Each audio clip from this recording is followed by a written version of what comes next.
लवकुश, तुम दोनों ने केवल इनका ही नहीं, इस गांव का भी उद्धार किया है, संसार को शुद्धता का मार्ग दिखाया है। प्रभु श्री राम का आशीर्वाद तुम दोनों पर सदा बना रहे। जय श्री राम। जय श्री राम। जय श्री राम।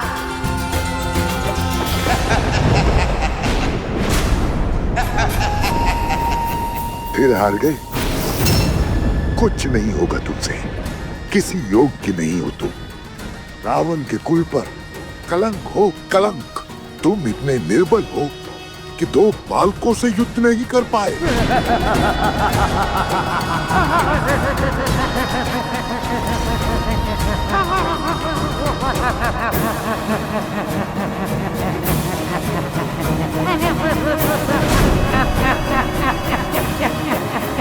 बस बस, बहुत हुआ। चुप चुप कर प्रहार का समय गया। अब जो होगा आंखों के सामने होगा।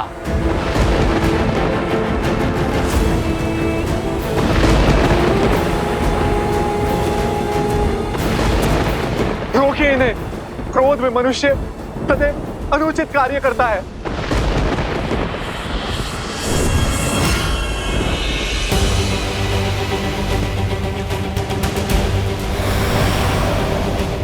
रुक जाइए भैया, मेरी बात तो सुनिए।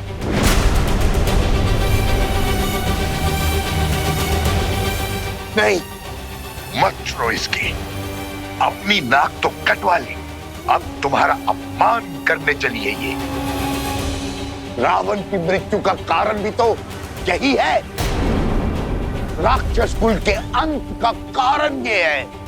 हाँ हाँ, मत सुनो इसकी, मत सुनो इसकी, मत सुनो इसकी, मत सुनो, मत सुनो इसकी, मत सुनो इसकी, मत सुनो इसकी, मत सुनो इसकी, मत सुनो।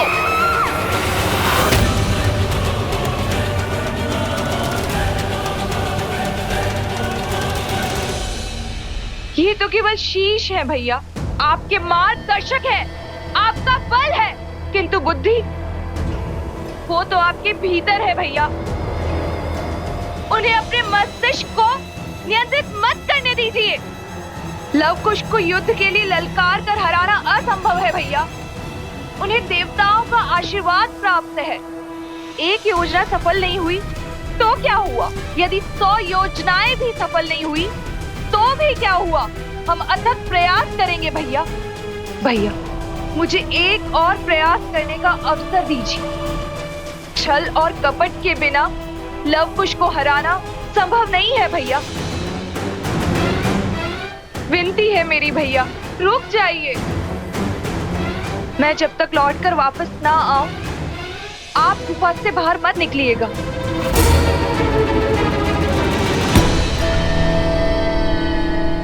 आज फिर तुम्हारी बात मान लेता हूं,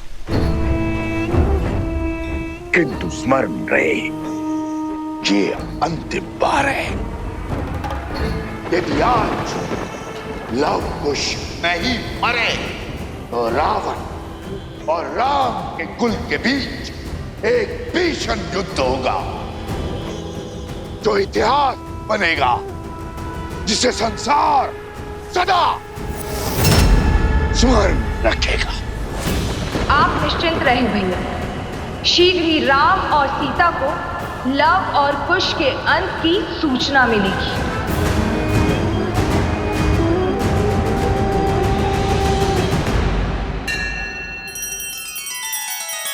श्री रामचंद्र कृपालु भजु मन हरण भव भय दारुणम।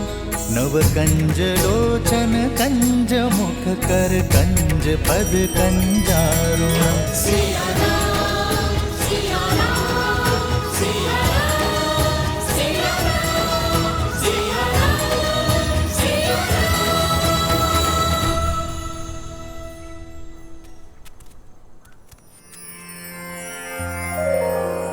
धन्यवाद ऋषि कुमारों। यदि आप लोग नहीं होते तो हमारी मृत्यु निश्चित थी। आप दोनों ने इस माता को सदा सदा के लिए अपना ऋणी बना दिया है। ये तो हमारा कर्तव्य था। अब आप सबके परिवार सुरक्षित हैं, आप इन्हें अपना सकते हैं। असंभव,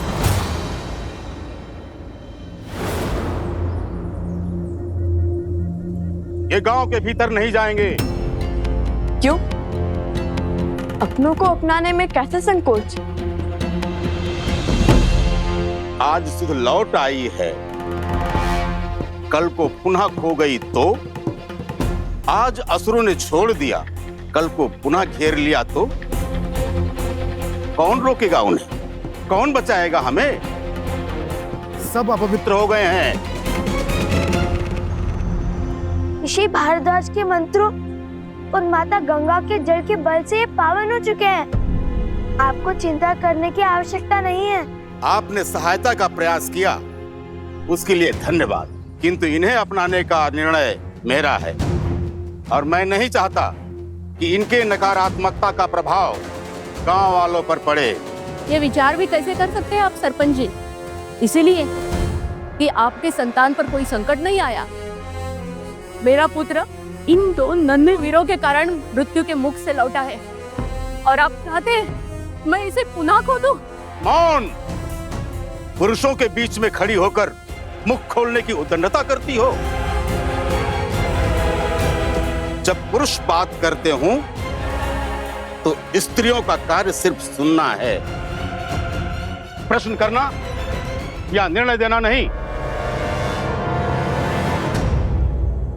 अद्भुत, अद्भुत सरपंच जी, अद्भुत। कदाचित इन्हीं उच्च विचारों पर श्री राम अपनी राम राज्य की नींव स्थापित करना चाहते हैं। मैं तो वो क्या? यही है ना राम राज्य की कल्पना? स्त्रियों के स्वर को दबाना। किसी कारण से यदि स्त्री घर शीघ्र न लौटे तो उस पर प्रश्न उठाना, उसे कलंकित करना, उसका सम्मान और उसका जीवन दोनों हर लेना। महारानी सीता के साथ भी तो समाज ने यही किया था ना। एक वस्त्र की पत्नी वर्षा के कारण घर शीघ्र न लौटी तो लोक अपवाद को इतना बढ़ावा मिल गया, तो श्री राम को उसका पक्ष लेने के लिए अपनी पत्नी महारानी सीता का त्याग करना पड़ा। आज के लिए तो आपका शब्द, आपका अभिमान और आपका सम्मान अधिक महत्वपूर्ण है, किसी स्त्री के कष्ट और उसके दुख नहीं।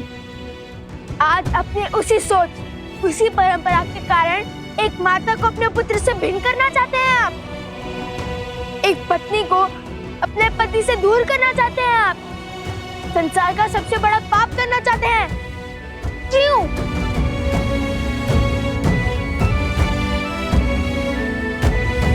आप सब मौन क्यों हैं? कैसे एक परिवार को टूटने का स्वांग देख सकते हैं आप? एक स्त्री के अधिकार और माता के भावों को कुचलने का खेल कैसे खेल सकते हैं आप? एक बात समझ ले आप सब और आपके सरपंच जी, जो स्त्री घर चला सकती है वो गांव भी चला सकती है और राज्य भी। राम राज्य की कल्पना तभी सार्थक होगी जब सबको सम्मान मिलेगा, सबको समान देखा जाएगा, स्त्री और पुरुषों को एक समान रखा जाएगा। बस, बहुत बोल लिया तुमने, अब मैं बोलूंगा। इस स्त्री ने गांव की मर्यादा को तोड़ा है। इसके कारण गांव के सरपंच को 2 बालकों के कटु वचन सुनने पड़े हैं। ये दंड की भागी है और इसे दंड मिलेगा। इसका ये दंड है, ये सूर्यास्त से पहले गांव छोड़कर चली जाए और इससे कोई बात नहीं करेगा। स्वामी,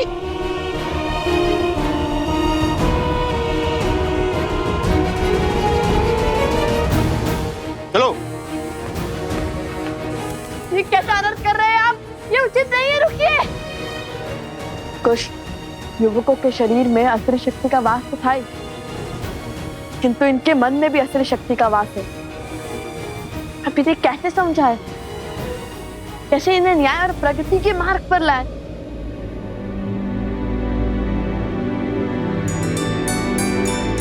भैया,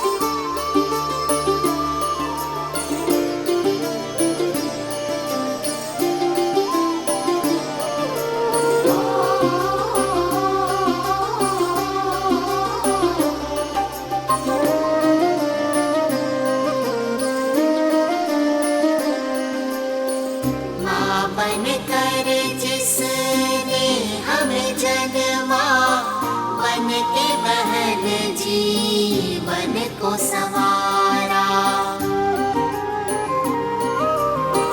वन पुत्री घर को चहकाए, जननी बन जो वंश चलाए। जिसने बोलना तुमको सिखाया, क्यों खलती जो प्रश्न उठाया। पुरुष का कैसा ये हट अभिमान, राम सिया राम सिया राम सिया राम।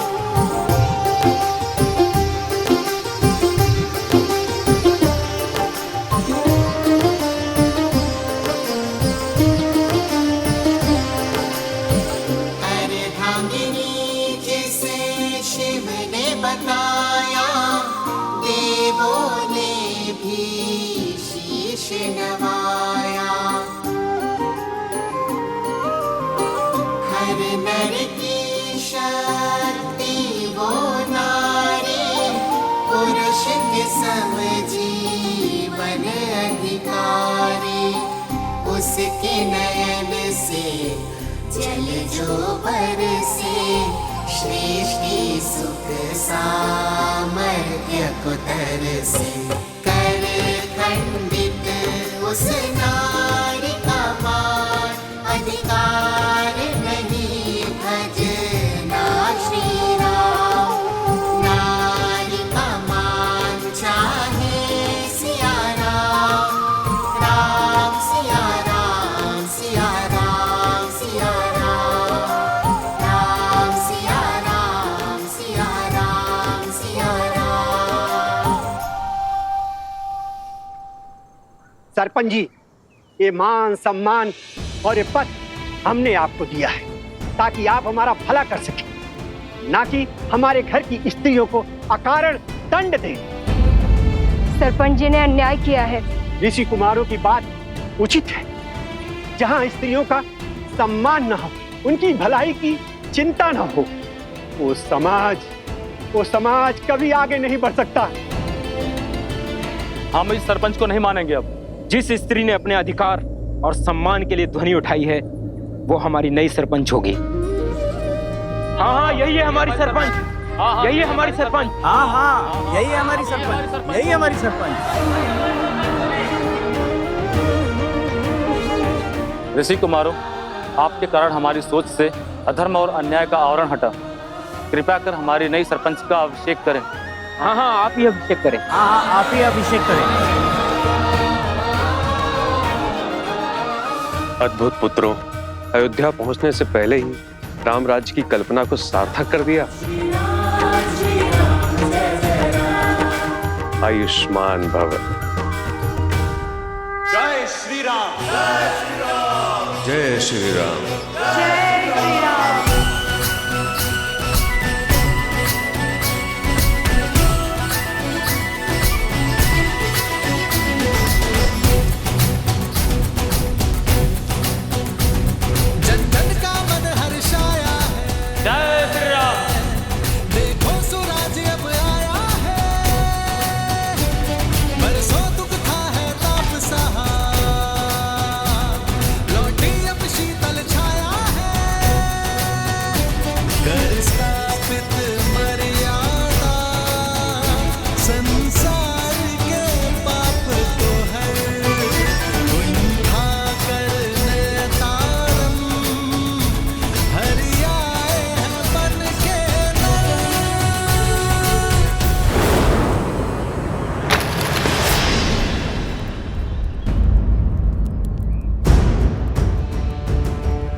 लवकुश,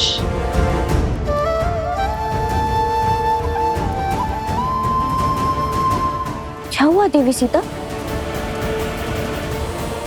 नहीं, कुछ नहीं, बस एक आभास सा हुआ, जैसे कि सब शुभ होने वाला है।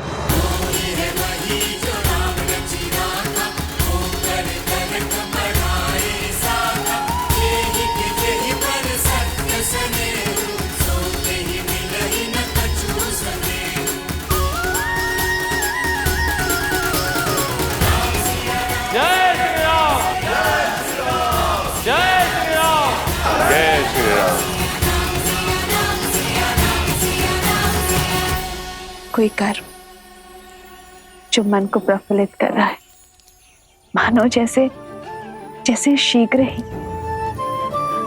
सब शुभ हो जाएगा। समाज में व्याप्त जिस बुराई के लिए मैं और श्री राम अलग हुए थे, वो युद्ध अब गति पकड़ चुका है। ओम इष्ट देवताभ्यो नमः स्वाहा।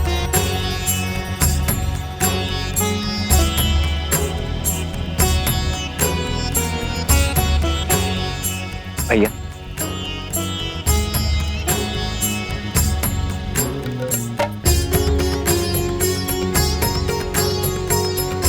ये 5 पत्तियों वाला बेलपत्र बहुत दुर्लभ होता है लक्ष्मण। कभी कभी प्राप्त होता है और वो भी सहयोग से, और आज ऐसे ही किसी शुभ सहयोग से मेरा मन प्रफुल्लित हो रहा है लक्ष्मण। मानो जैसे मेरा मन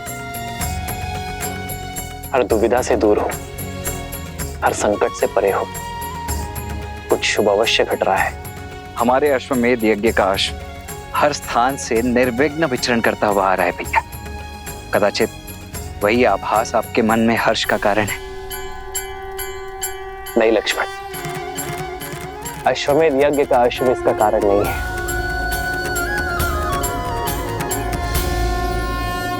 बल के 2 प्रकार होते हैं। एक वो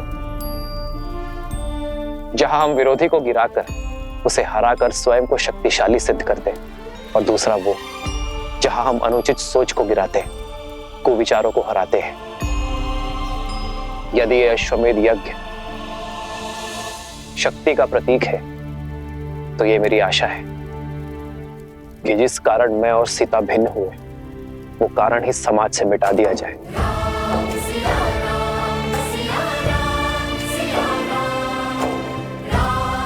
समाज में स्त्री को समान अधिकार मिले। जब जब कोई स्त्री पर लांछन लगे, तब तब उसका पति उसके साथ खड़ा रहे। उसे किसी राजा या किसी न्याय के पास जाने की आवश्यकता ही ना पड़े।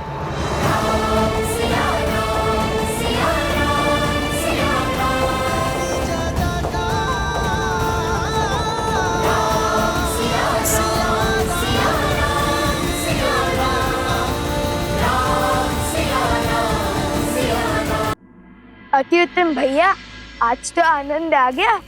अरे भैया, हमने आज इतना शुभ कार्य किया और आप प्रसन्न होने के स्थान पर विचार से घिरे हुए हैं। हमने जिस कार्य का बेड़ा उठाया था उसका शुभारंभ तो कर दिया, किंतु जैसे जैसे हम अयोध्या की ओर बढ़ेंगे, ये कार्य और कठिन होता जाएगा। स्मरण है ना, वो रक्षक बार बार किसी महाराज को बुला रहा था। बचाइए महाराज। और ये वही है जो हमारे हर कार्य और उद्देश्य के बीच में बाधा बनता है। इसलिए हमें बड़ी सावधानी से उचित शब्दों का प्रयोग कर अपनी बात को सभी के समक्ष रखना होगा। श्री राम के राम राज्य की कल्पना को हम इसलिए सार्थक नहीं करना चाहते ताकि हम अपने माता पिता को वापस पा सके, अपितु इसलिए कि हमारी माता ने जो लांछन का विषैला खूब पिया है, वो संसार के लिए उदाहरण बने। जब जब किसी स्त्री पर प्रश्न उठे तो समाज उस स्त्री के पक्ष में ही उत्तर दे। उचित कहा भैया, हम अपने कर्तव्य का निर्वहन करेंगे। शीघ्र ही अयोध्या पहुंचकर प्रजावासियों की दूषित सोच को पवित्र करेंगे।